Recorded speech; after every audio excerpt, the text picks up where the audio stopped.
तो ज़रूर एग्ज़ाम खारिज होना चाहिए। अगर ये सच है जो मैंने यहाँ सुना यहाँ पे, तो उन हर अधिकारियों के विरुद्ध एक्शन होना चाहिए जो इसको संभाल नहीं पाए और जिनके चलते आज इस अवस्था में आ गए हमारे युवा कि पूरी तरह से एक हाहाकार सा मचा हुआ है। तो मुझे लगता है कि इसमें गवर्नमेंट को संज्ञान लेना चाहिए, एक प्रॉपर इंक्वायरी होनी चाहिए। मैं तो कहूँगा कि एक प्रॉपर जुडिशियल इंक्वायरी होनी चाहिए इस पूरे मैटर में।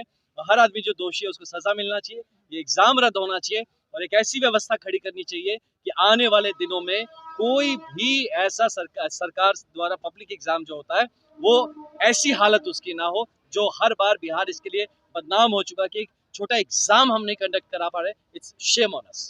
सर लगातार बिहार बदलने की बात करते हैं आप भी और जनसुराज के मुखिया प्रशांत किशोर जी भी और चेयरमैन साहब के द्वारा कहा जा रहा था कि बच्चे उपद्रवी थे वहाँ पे जो बापू परीक्षा परिसर में इस तरह का काम किए थे। तो यहाँ पर लड़के कह रहे हैं कि नहीं हम लोगों को उपद्रवी बोला जा रहा है और बिहारी हम लोग टॉपर करते हैं। सर आप खुद एक IPS ऑफिसर रह चुके हैं। बिल्कुल, ये जो लोग कह रहे हैं वो मतलब उनके पास मेंटल और क्या बोला जाए इमोशनल बैंकरप्सी कहूँगा मैं कि इसीलिए ऐसी बातें लोग कर रहे हैं।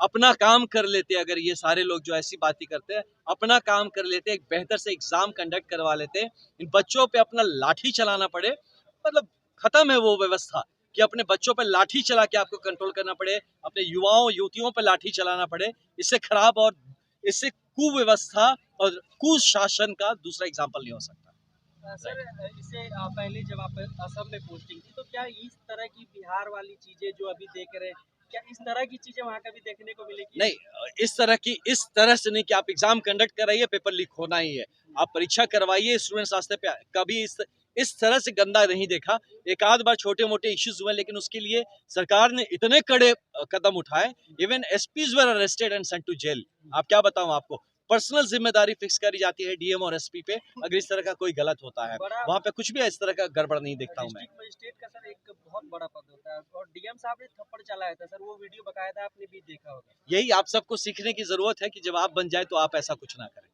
है ना। बात सर आप किए होंगे अपने मुखिया प्रशांत किशोर जी से इस मुद्दे पर आने से पहले भी सर बात किए होंगे आई थिंक। बिल्कुल हम लोग बात करके आए इस बारे में, हम लोग कि इस चीज को हम लोग जनसुराज से पॉलिटिसाइज नहीं करना चाहते हैं और बच्चों की जो मुद्दे हैं इसलिए मैं सुनना चाहता था पॉइंट बाय पॉइंट कि क्या इश्यूज हैं, क्या करना है, कहाँ पे वो जो टच पॉइंट क्या है जहाँ प्रॉब्लम्स हो रहे हैं और इसको कैसे देखिए। अब मैं आके मुझे देख के ये खराब भी लगा एक तरह से कि आपके मुद्दे हैं, आप सब बैठे भी हैं इतना मुश्किल में, इतना अनशन कर रहे हैं लेकिन आपने अपनी बात को फॉर्मली अभी तक नहीं पहुंचाया है जिनके पास जो इस चीज के लिए जिम्मेदार है।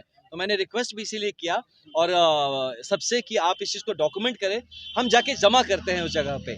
नहीं लेंगे तो फिर ये एक मुद्दा रहेगा कि आप ये कैसा डेमोक्रेसी है कि आप हमारा आवेदन तक नहीं स्वीकार अगर करते हैं, और आवेदन स्वीकार करें और इस पे प्रॉपर इंक्वायरी हो और इस पे जो भी इंक्वायरी के बाद रिजल्ट निकल के आता है उस पे एक्शन लिया जाए और एक ऐसी व्यवस्था खड़ी करी जाए कि ये जिस तरह का घटना ये हुआ आगे अगर ऐसा होता है तो हर दोषी को इमीडिएट उस पे कार्यवाही की जाए और ऐसा पेपर लीक और इस तरह के इश्यूज फिर दोबारा बिहार के भविष्य में ऐसा ना। सर बच्चे कल से ही आंदोलन कर रहे हैं और अभी तक कोई भी पॉलिटिकल पार्टी के लोग इसमें इंटरेस्ट नहीं दिखाए और जनसुराज के तरफ से सर आप पहली बार आए हैं, इंटरेस्ट दिखाए इसमें। लेकिन सर आप जब बात कर रहे थे वहाँ रमांशु सर भी थे और वहाँ शिक्षक भी थे, छात्र भी थे, तो आप बात कर रहे थे और कह रहे थे कि जब पॉलिटिकल लोग आए तो उसको इन्वॉल्व नहीं करिए, इंटरफेयर नहीं करना।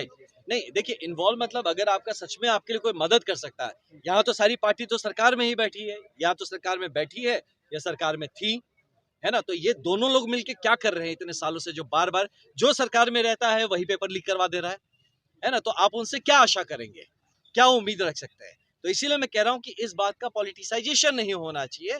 आपके मुद्दों का अगर सच में आपके लोग यहाँ आके जो मुद्दे उठाते हैं, इससे अच्छा जाइए विधानसभा में बैठे हैं ना जो लोग, वहां क्यों नहीं इस मुद्दे को उठा रहे हैं, वहां इन बातों पे चर्चा क्यों नहीं हो रही है। जो लोकसभा में बैठे हैं वो बिहार का मुद्दा जाके वहां क्यों नहीं बोल रहे हैं कि आप इस पे कार्यवाही करवाइए। जो एजुकेशन ही ये तो भाई कंकरेंट लिस्ट में आता है ना, ये तो स्टेट लिस्ट है नहीं सेंटर कंकरेंट लिस्ट में है कि नहीं। तो कंकरेंट लिस्ट में जब आता है तो भाई सेंटर भी इसमें हस्तक्षेप करेंगे। बिहार की शिक्षा की दुर्व्यवस्था क्या है, डबल इंजन का सरकार चल रहा है, इधर भी आपका इंजन उधर भी इधर आपका इंजन, और दोनों इंजन में हमारे बच्चों को पीस देंगे, यही चल रहा है आपका। तो जो भी कह लीजिए, डबल भ्रष्टाचार के लीजिए, डबल जो भी कह लीजिए, तो ये हमारा आवेदन रहेगा और डिमांड रहेगा कि इसमें गवर्नमेंट ऑफ इंडिया को भी हस्तक्षेप करना चाहिए। और डेफिनेटली बच्चों को इस तरह से आप ठंड में तड़पने के लिए छोड़ नहीं सकते। ये कोई यहाँ पे क्रिमिनल्स नहीं है, ये हमारे बच्चे को यहाँ पे ऐसे नहीं है कि लावारिस है, इनका कोई नहीं है। जरूर ये सारे आपके हमारे घरों से आने वाले बच्चे, और इनकी जिम्मेदारी आप पे उतनी बनती है क्योंकि आप सरकार में है, आप इसके लिए हल दे के दीजिए। सर कल बच्चों की मांग को लेकर जाएंगे सर? जी बिल्कुल, हम कहें उसको डॉक्यूमेंट किया जाए और हम इसको लेके सही जगह पे हम लोग पहुंचेंगे। सर नॉनसेंस को लेकर क्या कहेंगे, जिस तरह से इस तरह सब निकल के आ रहा है? ये मैंने कहा ना, ये मेंटल और इमोशनल बैंकरप्सी का निशानी है। जब आदमी होता ना दिमाग से और भाव से, दोनों से जब मतलब खत्म है, तब ऐसी बातें अपने बच्चों के लिए लोग निकालेंगे। और अगर ऐसे हमारे मेंटर्स हैं, ऐसे हमारे लोग हैं जो हमारे समाज को चला रहे हैं, तो अब हम क्या कहें कि आगे क्या बिहार का भविष्य आप सबको दिख रहा है। सर छात्र भी कार्रवाई करने की बात सुन रहे हैं सर? कार्यवाही पहले उन पे करिए जिन्होंने छात्रों का ये दुर्दशा कर दिया है, और उसके बाद छात्र पे कार्रवाई की बात करें। शर्म आनी चाहिए कि छात्रों पे कार्रवाई करने की बात करें, और अपने ऐसे लोग जिन्होंने इस तरह का सिचुएशन क्रिएट होने दिया, आप उनको आराम से यहाँ पे गद्दे पे बिठा के और उनको शाबाशी दे रहे हैं। सर कड़क ठंड है, बच्चे ठिठुर रहे हैं सर? बिल्कुल ठंड है, बिल्कुल ठंड है। बच्चों को इससे कष्ट है डेफिनेटली, और ये सरकार को इस बात को समझना चाहिए। उनके भी बच्चे हैं, बट बहुत दुर्भाग्य है जो सरकार में उनके बच्चे कहीं दिल्ली, बम्बई या बाहर कहीं फॉरेन में पढ़ाई कर रहे होंगे, है ना, और आप यहाँ पे ठिठुर रहे हैं और आप अपने हक की मांग कर रहे हैं। सर घर द्वार छोड़ के बच्चे आते हैं पढ़ने तैयारी करने के लिए, इस तरह का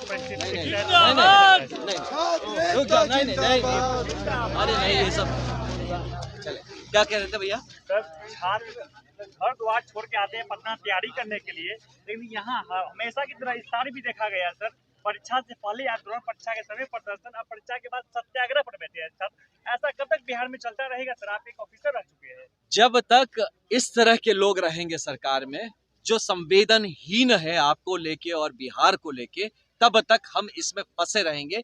इसको तोड़ने की जिम्मेदारी आप युवाओं की है, भविष्य आपका है, तो वर्तमान आपको ही बदलना पड़ेगा। सर चेयरमैन आज आदेश जारी कर दिए एग्जाम को लेकर, री एग्जाम 4 जनवरी को होने जा रहा है, बच्चे प्रदर्शन पे है, क्या सत्याग्रह पे है? दुर्भाग्य है, कल हम लोग जाके मिलते हैं, इस बारे में बात करते हैं, लेट्स सी क्या निकल के आता है। राइट सर आपने बोला कि पॉलिटिकल इशू नहीं बनाएंगे अभी इसको, प्लीज बनाइए सर। पॉलिटिक्स 11:30 बजे रात में यहाँ स्टूडेंट से मिलने के लिए पहुंचे थे, और आप तमाम तरह की बातें आपके बीच में है, और आपकी क्या प्रतिक्रिया जरूर अपनी कमेंट करें। इस समय हम देख सकते हैं, आप जन स्वराज पार्टी के आज ही प्रदेश युवा अध्यक्ष बने हैं आनंद मिश्रा जी, और उनके गाड़ी भी आ गए हैं, देख सकते हैं आप।